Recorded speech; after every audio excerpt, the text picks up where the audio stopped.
नमस्कार, आप देख रहे हैं के न्यूज नेशनल और मैं हूं आपके साथ में शोभित पाठक। तो रुक करते हैं महत्वपूर्ण सुर्खियों पर।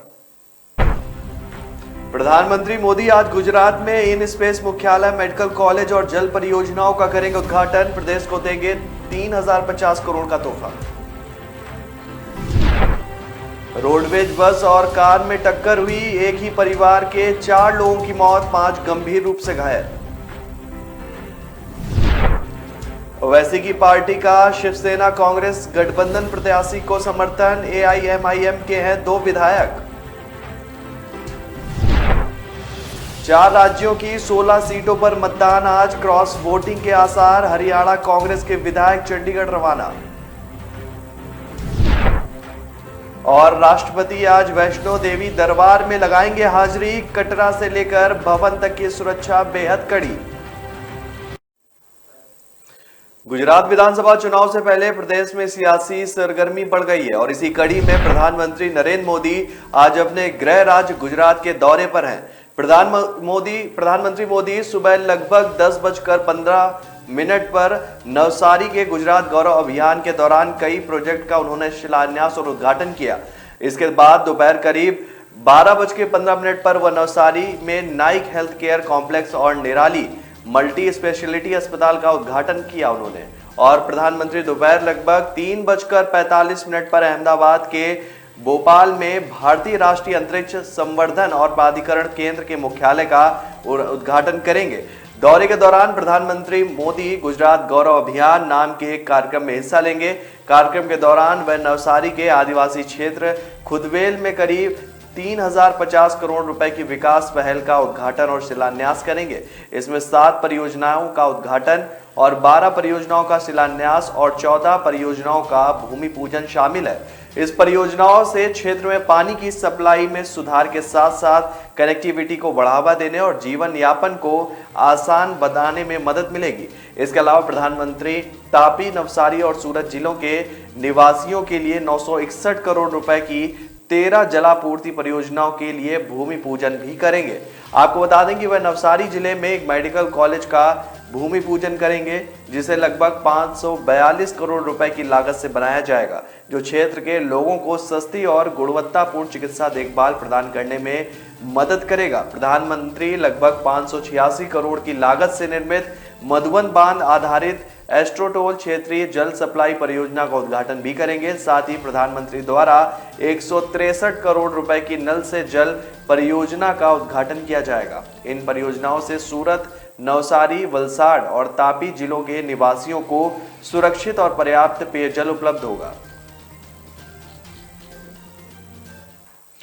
औरैया जिले में बेला बिधूना मार्ग पर शुक्रवार सुबह कार और रोडवेज बस की आमने सामने भिड़ंत हो गई। इस हादसे में 4 लोगों की मौके पर ही मौत हो गई, जबकि 5 की हालत नाजुक बनी हुई है। यह दर्दनाक सड़क हादसा जनहितकारी चिकित्सालय के सामने हुआ है। बिधूना से कानपुर जा रही रोडवेज बस ने एक कार में सामने से टक्कर मार दी। हादसे में कार सवार चालक लोगों की मौके पर ही मौत हो गई, जबकि 5 गंभीर रूप से घायल हो गए।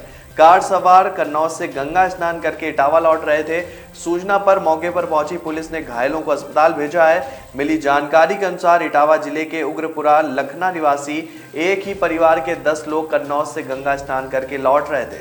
शुक्रवार सुबह 6 बजे के करीब बेला बिधूना मार्ग पर जनहितकारी चिकित्सालय गेट के पास गलत दिशा से आ रही औरैया डिपो की रोडवेज बस ने उनकी कार में टक्कर मार दी। इस हादसे में अनमोल उर्फ गोलू के साथ में 4 लोगों की मौके पर ही मौत हो गई है। वहीं जोगेश, दीपू, जगत सिंह, कल्लू, प्रेम कुमार गंभीर रूप से घायल हो गए हैं। हादसे की जानकारी पर बेला और बिधूना थाने की पुलिस मौके पर पहुंच गई है। सभी घायलों को सीएससी बिधूना में भर्ती कराया गया है। थानाध्यक्ष बेला जीवाराम ने बताया कि वह बस में सवार कोई भी यात्री फिलहाल घायल नहीं हुआ है। दुर्घटनाग्रस्त वाहनों को कब्जे में ले लिया गया है। बस चालक मौके से फरार हो गया, जिसकी तलाश की जा रही है।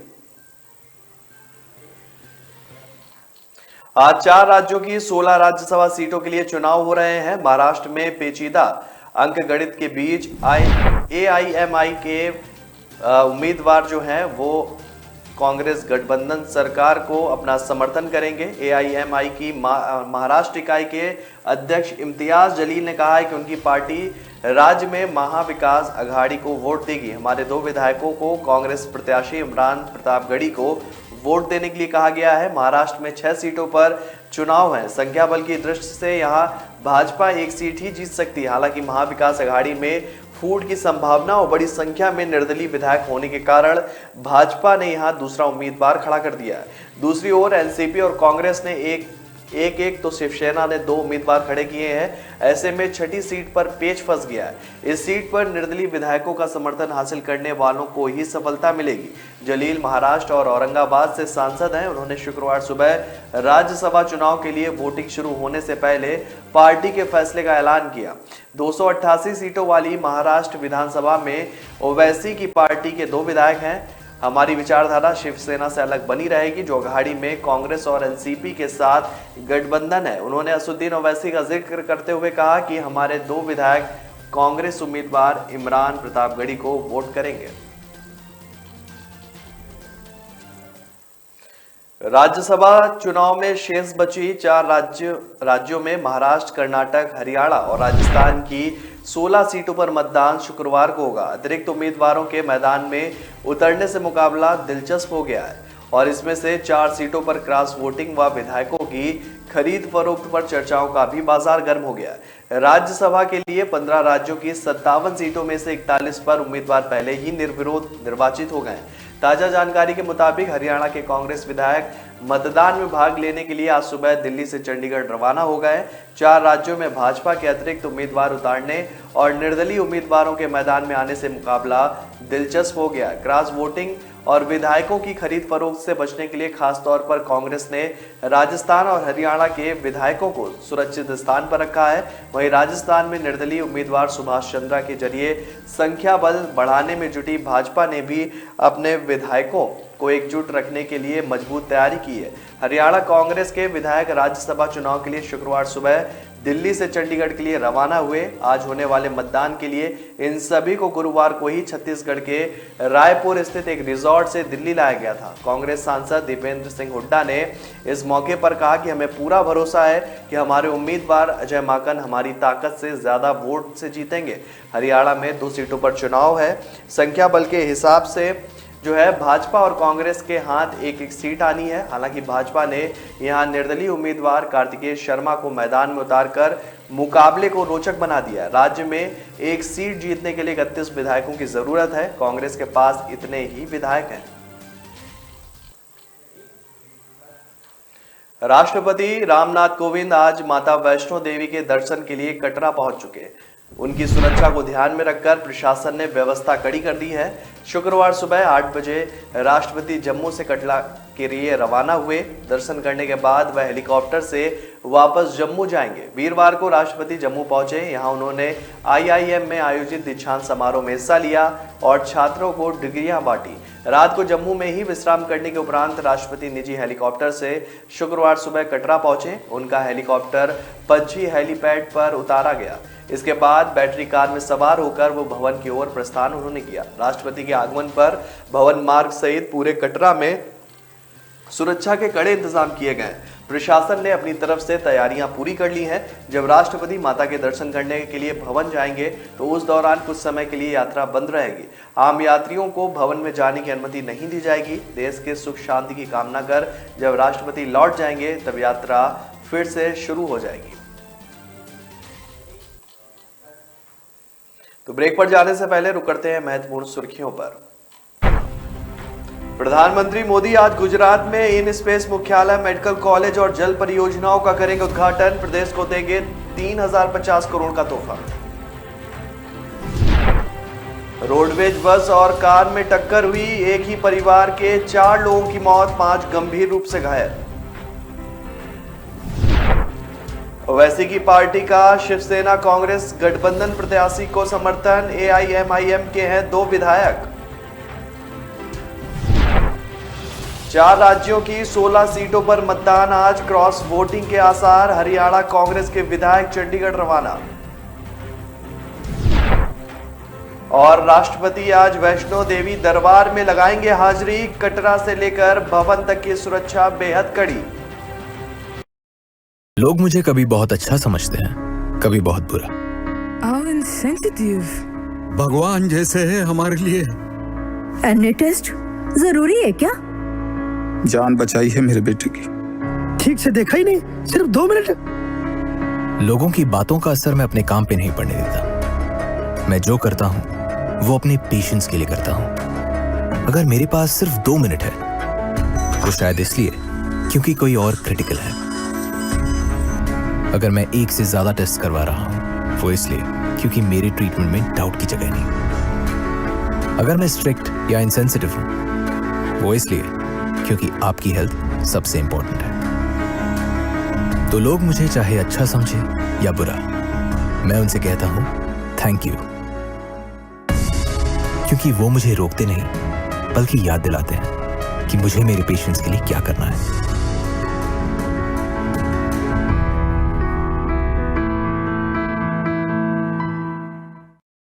ब्रेक के बाद फिर स्वागत है आपका। रुक करते हैं आगे की महत्वपूर्ण खबरों पर। पूर्व भाजपा नेता नुपुर शर्मा के बयान के विरोध में वीरवार को भद्रवाह में 2 समुदाय के आमने सामने आ जाने से विरोध प्रदर्शन तनाव में जो है उसमें बढ़ गया और आपस में टकराव हो गया। देर रात तक लोग सड़कों पर थे। तनाव के मद्देनजर चप्पे चप्पे पर भारी फोर्स की तैनाती की गई। ऊधमपुर से भाजपा सांसद और केंद्रीय मंत्री डॉक्टर जितेंद्र सिंह ने कहा कि मैं समाज के बुजुर्गों और दोनों समुदाय के प्रमुखों से अपील करता हूं कि वे लंबे समय से जारी सद्भाव को बनाए रखने के लिए एक साथ बैठें ताकि भद्रवाह की शांति कायम रही जा सके। और एहतियातन कर्फ्यू लगा दिया गया है। साथ ही पूरे चिनाब वैली, डोडा, किश्तवाड़ व रामबन में मोबाइल इंटरनेट सेवा देर रात ठप कर दी गई। फिलहाल स्थिति नियंत्रण में है बताई जा रही है। लोगों से अपने घरों में ही रहने की अपील की जा रही है। पूर्व भाजपा नेता के बयान के विरोध में वीरवार को एक समुदाय के लोगों के द्वारा जो है विरोध प्रदर्शन के बाद देर शाम दूसरे समुदाय के लोग भी सड़कों पर उतर आए। जगह जगह विरोध प्रदर्शन हुए और नारेबाजी शुरू हो गई। दोनों समुदाय के आमने सामने आ जाने से तनाव पैदा हो गया। नुपुर शर्मा मामले को लेकर एक पक्ष के लोगों ने वीरवार को भद्रवाह में धर्मस्थल से दूसरे समुदाय के खिलाफ तल्ख टिप्पणियां की। इसकी जानकारी मिलने पर दूसरे समुदाय के लोग भी भड़क गए और दोनों पक्षों के बीच टकराव की स्थिति पैदा हो गई। प्रशासन का कहना है कि प्रशासन डोडा ने भद्रवाह में विरोध प्रदर्शन और कुछ सांप्रदायिक मुद्दे पर तनाव के बाद कर्फ्यू लगा दिया है। पुलिस के अनुसार भड़काऊ बयानबाजी को लेकर कानून के तहत कार्रवाई की जाएगी। भद्रवाह थाने में मामला दर्ज किया गया है। प्रशासन ने स्पष्ट किया है कि जो कोई कानून अपने हाथ में लेगा उसे बख्शा नहीं जाएगा। नजफगढ़ ड्रेन को बेहतरीन इको पर्यटन स्थल के तौर पर विकसित करने की कवायद शुरू हो गई है। उपराज्यपाल और मुख्यमंत्री ने ड्रेन को पर्यटन धरोहर के तौर पर विकसित करने पर सहमति जताई। इसके तहत ड्रेन के सीवेज का शोधन होगा और गाद निकाली जाएगी। वहीं इसमें मिलने वाले दूसरे नालों के सीवेज को इसमें गिरने से रोका जाएगा। इसमें नौकायन व जल क्रीड़ा स्थल के तौर पर विकसित करने में मदद मिलेगी। आम लोगों को सैर सपाटे की सुविधा भी मिलेगी। कोशिश ड्रेन के पूरे पारिस्थितिक तंत्र को पर्यटन के लिहाज से विकसित करने की है। उपराज्यपाल वीके सक्सेना और मुख्यमंत्री अरविंद केजरीवाल ने संबंधित अधिकारियों को निर्देश दिया है कि 2 दिन के भीतर इसकी विस्तृत कार्य योजना तैयार की जाए। मुख्यमंत्री के साथ हुई बैठक में उपराज्यपाल ने जोर दिया कि नजफगढ़ ड्रेन को इको पर्यटन स्थल के तौर पर विकसित करने की संभावनाएं हैं और इसमें वोटिंग, वाटर स्पोर्ट्स सहित दूसरी मनोरंजक गतिविधियां पर्यटकों के लिए आकर्षण के केंद्र के तौर पर विकसित की जा सकती है। उन्होंने इसके लिए ड्रेन की गहराई कम करने से कम 4 मीटर कराने के निर्देश दिए और इस मौके पर मुख्यमंत्री ने कहा कि इसके लिए ड्रेन से चरणबद्ध तरीके से गाद हटाकर इसे लक्ष्य को हासिल किया जा सकता है। गाद हटाने के लिए तलाशें जो है विशेष एजेंसी बढ़ेगी और गहराई भी। उपराज्यपाल और मुख्यमंत्री ने अधिकारियों को 1-2 दिन के अंदर नजफगढ़ नाले में मौजूद गाद को निकालकर इसे पूर्ण करने के लिए एक विशेष एजेंसी नियुक्त करने की संभावनाएं तलाशने के भी निर्देश दिए। विदेश मंत्रालय ने स्पष्ट किया है कि ईरान के विदेश मंत्री हुसैन आमिर अब्दुल्लाहियान की विदेश मंत्री एस जयशंकर व राष्ट्रीय सुरक्षा सलाहकार अजीत डोभाल के साथ बैठक में पैगंबर पर टिप्पणी का मुद्दा नहीं उठा। वहीं ईरानी विदेश मंत्रालय की वेबसाइट से भी इससे जुड़ा बयान हटा लिया गया है। इससे पहले ईरान के विदेश मंत्रालय ने दावा किया कि जयशंकर और डोभाल के साथ बुधवार को वार्ता में पैगंबर पर आपत्तिजनक टिप्पणी का मुद्दा उठाया गया था। इसी दौरान डोभाल ने सख्त कार्रवाई करने का भी आश्वासन दिया है। ईरान की ओर से जारी बयान में यह भी कहा गया था कि ईरान इस संबंध में कार्रवाई से संतुष्ट है। इसे लेकर उठे सवालों पर विदेश मंत्रालय के प्रवक्ता अरिंदम बागची ने कहा कि मेरी समझ यह है कि जिस बयान का आप जिक्र कर रहे हैं उसे वापस ले लिया गया है। निजी टिप्पणियां सरकार के रुख को प्रदर्शित नहीं करती हैं। हमारे वार्ताकारों को इस बारे में बता दिया गया है। ऐसे ट्वीट एवं टिप्पणियां करने वालों के खिलाफ कार्रवाई भी की जाएगी। अरंदिम बागची, प्रवक्ता विदेश मंत्रालय ईरानी और मंत्री हुसैन आमिर अब्दुल्ला ने कहा कि हम नई दिल्ली और तेहरान के बीच विशेष रूप से व्यापार और अर्थव्यवस्था में अपने आगे एक उज्जवल और अच्छा भविष्य देख सकते हैं। दोनों देशों का नेतृत्व व्यापार की मात्रा को अपने ऐतिहासिक स्तर पर ले जाने के लिए दृढ़ संकल्पित है। राजधानी में हर साल सर्दी में दमघोटू हवा के लिए 64% हिस्सेदारी दिल्ली से बाहर की है। प्रदूषण के लिए पराली जलाने व खाना पकाने के लिए इस्तेमाल होने वाले ईंधन को जिम्मेदार ठहराया गया। उक्त तथ्य council of energy, environment and water द्वारा अध्ययन में सामने आए। रिपोर्ट के मुताबिक 15 अक्टूबर से लेकर 15 जनवरी के बीच परिवहन से 12%, धूल से 7% और घरेलू बायोमास जलने से 6% सर्दियों में स्थानीय रूप से प्रदूषण में हिस्सेदारी है। शोधकर्ताओं ने दिल्ली की वायु गुणवत्ता प्रारंभिक चेतावनी प्रणाली, दिल्ली में वायु गुणवत्ता प्रबंध के लिए निर्णय समर्थ प्रणाली और अर्बन एमिस इन्फो सहित सार्वजनिक रूप से उपलब्ध वायु गुणवत्ता पूर्वानुमान के डाटा का उपयोग किया। अर्बन एमिशन इन्फो से एकत्र किए गए डाटा से पता चला है कि पिछले साल 15 अक्टूबर से 15 नवंबर के बीच पराली जलाने से 31.68% और धूल से 15.84% और परिवहन से 11.88% प्रदूषण के प्रमुख स्रोत थे। वहीं दूसरे चरण के तहत 15 नवंबर से 15 दिसंबर तक घरेलू ताप और खाना पकाने से 17%, धूल से 17% और परिवहन से 16% प्रदूषण में योगदान पाया गया। दिलचस्प बात यह है कि 15 दिसंबर से 15 जनवरी के बीच घरेलू हीटिंग और खाना पकाने के लिए बायोमास के उपयोग का 31.68%, धूल का 15.84% और परिवहन का 14.85% प्रदूषण में योगदान रहा है।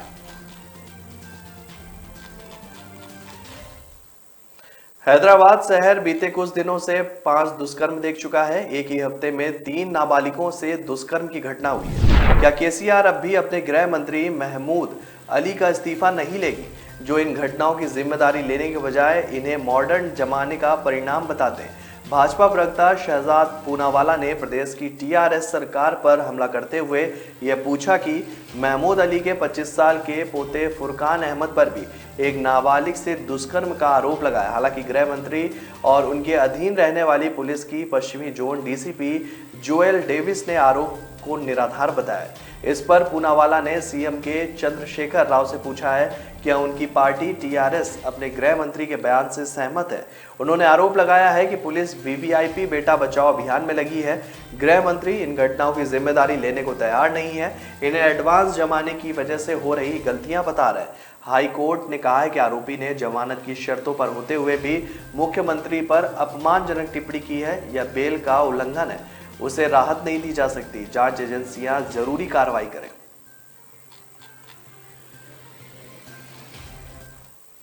तो ब्रेक पर जाने से पहले रुक करते हैं महत्वपूर्ण सुर्खियों पर। प्रधानमंत्री मोदी आज गुजरात में इन स्पेस मुख्यालय, मेडिकल कॉलेज और जल परियोजनाओं का करेंगे उद्घाटन। प्रदेश को देंगे 3050 करोड़ का तोहफा। रोडवेज बस और कार में टक्कर हुई, एक ही परिवार के 4 लोगों की मौत, 5 गंभीर रूप से घायल।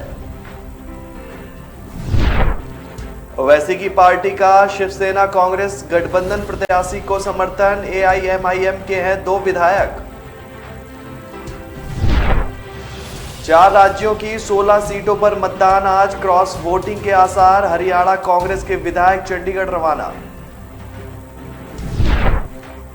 और राष्ट्रपति आज वैष्णो देवी दरबार में लगाएंगे हाजिरी, कटरा से लेकर भवन तक की सुरक्षा बेहद कड़ी।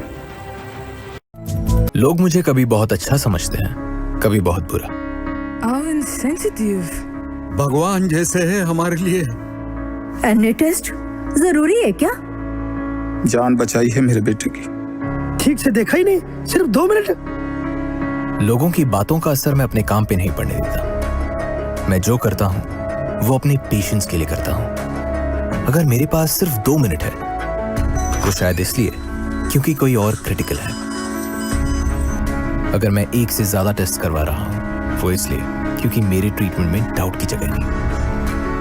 अगर मैं स्ट्रिक्ट या इंसेंसिटिव हूं, वो इसलिए क्योंकि आपकी हेल्थ सबसे इंपॉर्टेंट है।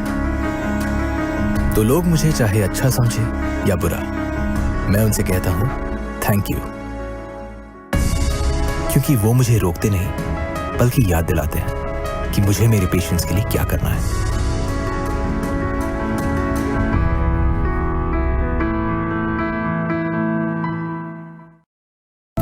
ब्रेक के बाद फिर स्वागत है आपका। रुक करते हैं आगे की खबरों पर।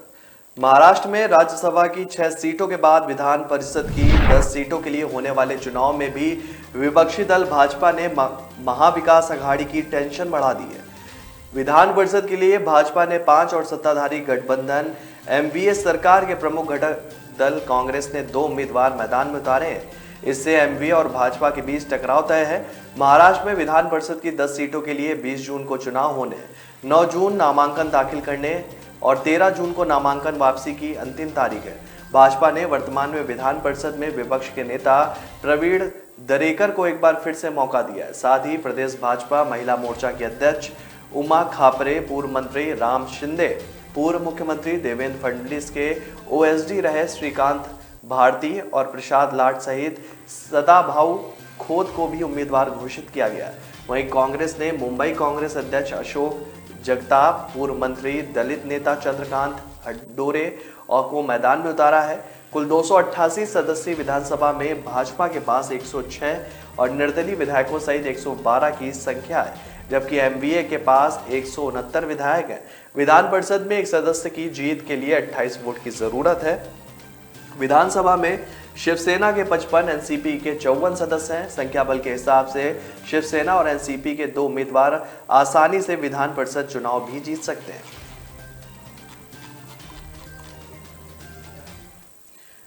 राज्यसभा चुनाव का मतदान आज होना है और आज तय हो जाएगा कि कौन बाजी मारेगा। हालांकि मतदान से एक रात पहले तक विधायकों को अपने पाले में करने की जद्दोजहद दिखी। भाजपा समर्पित निर्दलीय प्रत्याशी डॉक्टर सुभाष चंद्रा के ट्वीट ने सियासी गलियारों में चर्चा को तेज कर दिया। सुभाष चंद्रा ने निर्दलीय विधायक बलजीत यादव को ट्वीट कर उनकी सभी मांगों का समाधान करने का आश्वासन दिया है। गुरुवार देर रात भाजपा समर्पित निर्दलीय प्रत्याशी सुभाष चंद्रा ने लिखा कि राजस्थान की जनता और विधायकों को भरोसा दिलाता हूं कि प्रदेश की सरकारी भर्तियों में स्थानीय लोगों को प्राथमिकता और आरक्षण देने के प्रावधान के लिए राज्यसभा में उचित प्रयास किया जाएगा। राजस्थानी भाषा को मान्यता दिलाने और संविधान की 8वीं अनुसूची में शामिल करवाने की कोशिश करूंगा। इस ट्वीट के बाद कांग्रेस और भाजपा दोनों में हलचल बढ़ गई। हालांकि ट्वीट के कुछ घंटों बाद ही देर रात बलजीत यादव कांग्रेस के कैंप में पहुंच गए, जहां वे राजस्थान से राज्यसभा उम्मीदवार रणदीप सिंह सुरजेवाला के साथ बातचीत करते देखे गए। बताया जा रहा है कि राजस्थान में राज्यसभा की 4 सीटों पर हो रहे चुनाव में सुभाष चंद्रा की एंट्री ने मुकाबले को रोचक बना दिया है। चौथी सीट पर मुकाबला टक्कर का होगा। यही एक ऐसी सीट होगी जिस पर अपने प्रत्याशी को जिताने में निर्दलीय और छोटे दलों के विधायकों की भूमिका अहम होगी।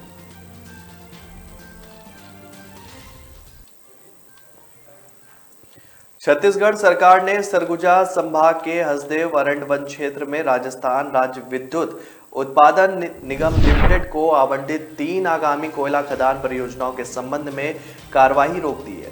परियोजना को स्थानीय लोगों और कार्यकर्ताओं के कड़े विरोध का सामना करना पड़ रहा है। स्थानीय लोगों का दावा है कि कोयला खदान से जैव विविधता और पर्यावरण को भारी नुकसान पहुंचेगा।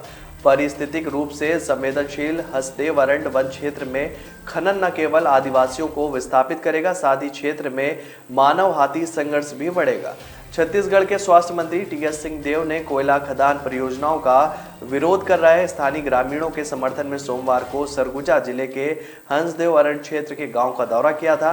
इस दौरान उन्होंने कहा था कि यदि विरोध करने वालों पर लाठी या गोली चली तो इसे झेलने वाले वह पहले व्यक्ति होंगे। वहीं अगले दिन मुख्यमंत्री भूपेश बघेल ने कहा कि अगर सिंहदेव नहीं चाहते कि कोयला खदान परियोजनाओं के लिए पेड़ों को काटा जाए तो एक भी शाखा नहीं काटी जाएगी। खनन परियोजनाओं को रोके जाने की पुष्टि करते हुए सरगुजा के जिलाधिकारी संजीव झा ने बताया है कि 3 आगामी परियोजना परसा, परसापुर और कांते बासन का दूसरा चरण और कांते एक्सटेंशन कोयला खदान जो खदान शुरू होने से पहले विभिन्न चरणों में है को आगामी आदेश तक के लिए रोक दिया गया।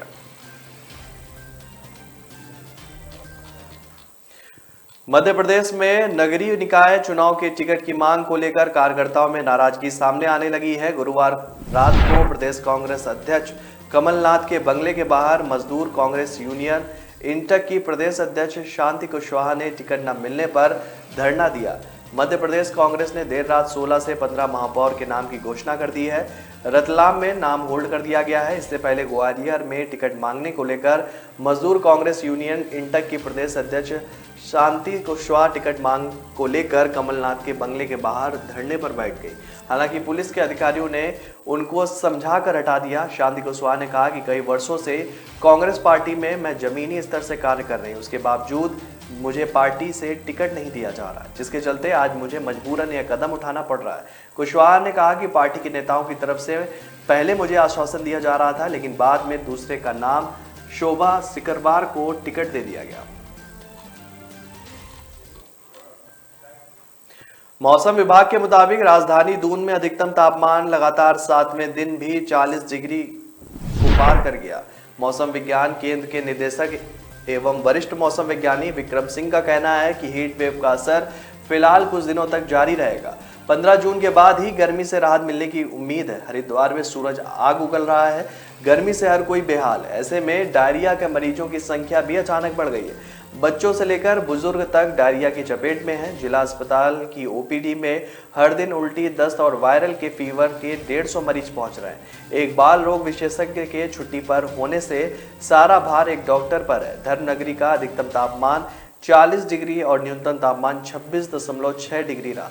ऐसे में लोग डायरिया की चपेट में ज्यादा आ रहे हैं। दोपहर में गर्मी और रात में उमस के कारण वायरल फीवर भी हो रहा है। जिला अस्पताल में मरीजों के आंकड़ों पर नजर डाली जाए तो इन दिनों general physician doctor Sandeep Tandon और डॉक्टर राम प्रकाश 250 से 300 मरीज को देख रहे हैं। यह पहले की तुलना में संख्या दोगुनी है।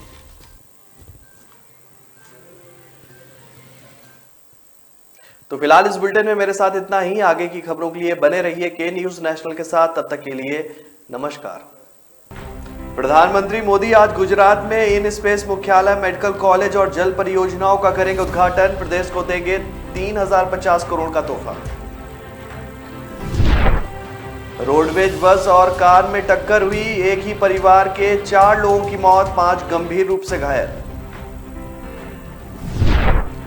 ओवैसी की पार्टी का शिवसेना कांग्रेस गठबंधन प्रत्याशी को समर्थन, एआईएमआईएम के हैं 2 विधायक। 4 राज्यों की 16 सीटों पर मतदान आज, क्रॉस वोटिंग के आसार। हरियाणा कांग्रेस के विधायक चंडीगढ़ रवाना। और राष्ट्रपति आज वैष्णो देवी दरबार में लगाएंगे हाजिरी। कटरा से लेकर भवन तक की सुरक्षा बेहद कड़ी। लोग ज्यादा आए, हम नहीं चाहते कि एक्सीडेंट हो।